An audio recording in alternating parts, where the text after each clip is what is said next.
pemirsa, selamat datang di Investa News. Kembali lagi bersama saya Igedia Seretmandalas yang akan menemani Anda selama beberapa menit ke depan untuk membahas seputar dunia investasi edisi Selasa 29 November 2022.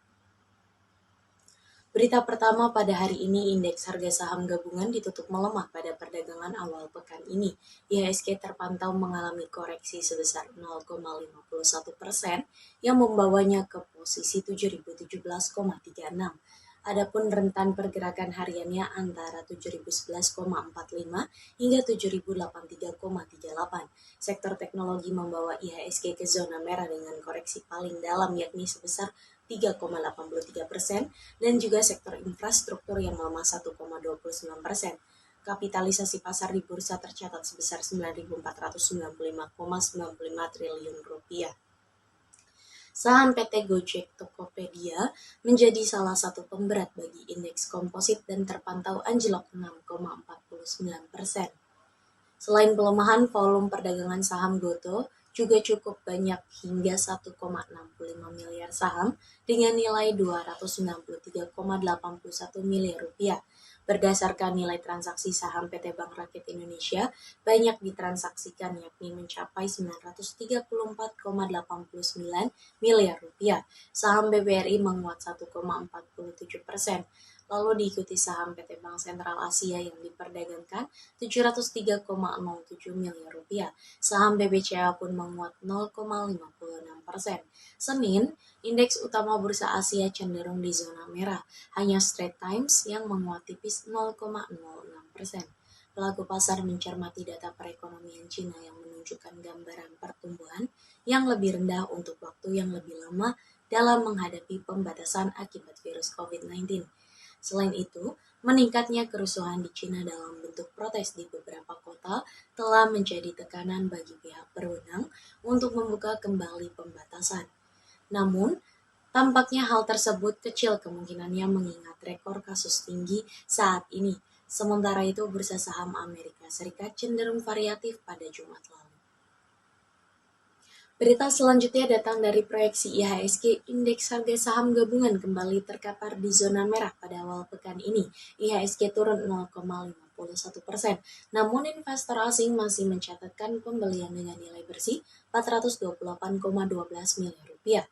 Analis Reliance Sekuritas Lukman Hakim menilai koreksi IHSG terjadi di tengah minimnya sentimen pendorong pada akhir bulan November ini.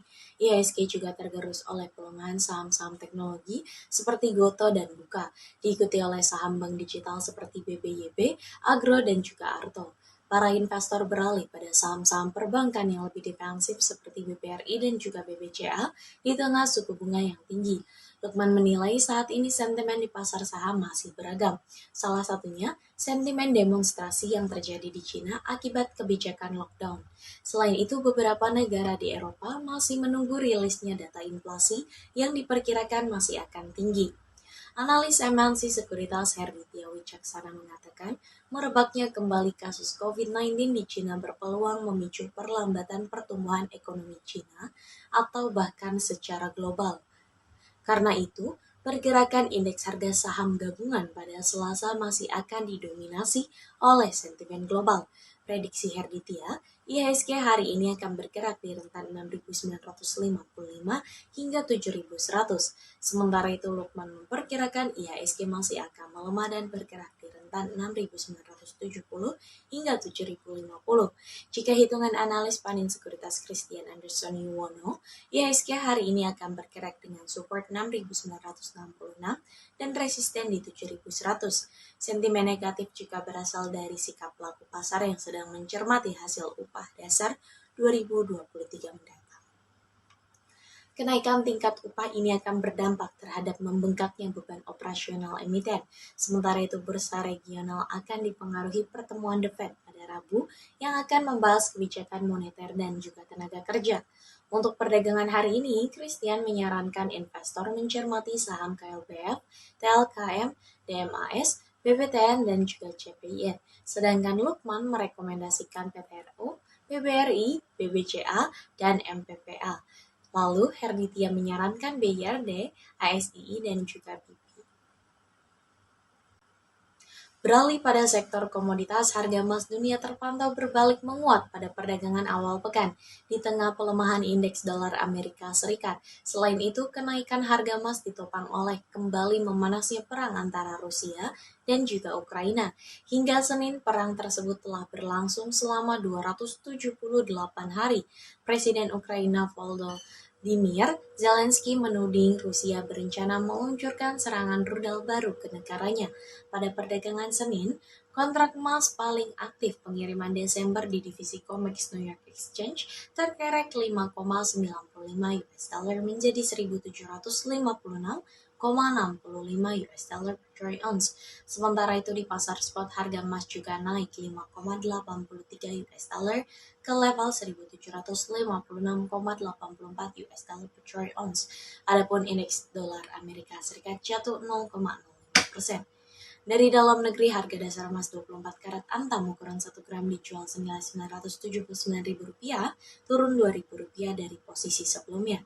Harga buyback emas antam berada di level Rp883 per gram, nilai itu lebih rendah Rp2.000 dibandingkan dengan perdagangan sebelumnya.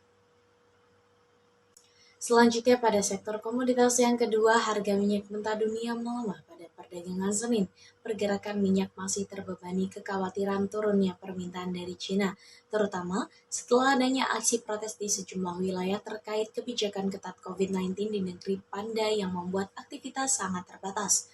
Pada perdagangan Senin, harga minyak West Texas Intermediate untuk pengiriman Januari terkoreksi 2,50% menjadi 74,17 US dollar per barel di New York Central Exchange. Adapun harga minyak mentah Brent pengiriman Januari juga terkoreksi sebesar 2,77% ke level 81,39 US dollar per barel di London Ice Futures Exchange. China tetap berpegangan pada kebijakan nol COVID bahkan ketika banyak negara telah mencabut sebagian besar pembatasan. Ratusan pengunjuk rasa dan polisi bentrok di Shanghai pada Minggu malam memprotes kebijakan ketat pembatasan COVID-19 dan aksi unjuk rasa menyebar ke beberapa kota setelah adanya insiden kebakaran mematikan di ujung barat negara tersebut. Sementara itu, dari sisi pasokan, OPEC akan bertemu pada 4 Desember. Pada Oktober lalu, OPEC setuju untuk mengurangi target produksinya sebesar 2 juta barel per hari hingga 2023. Pertemuan OPEC berikutnya akan mempertimbangkan kondisi dan keseimbangan pasar. Berita penutup kita pada pagi hari ini, tren pelemahan rupiah masih akan terjadi pada Selasa.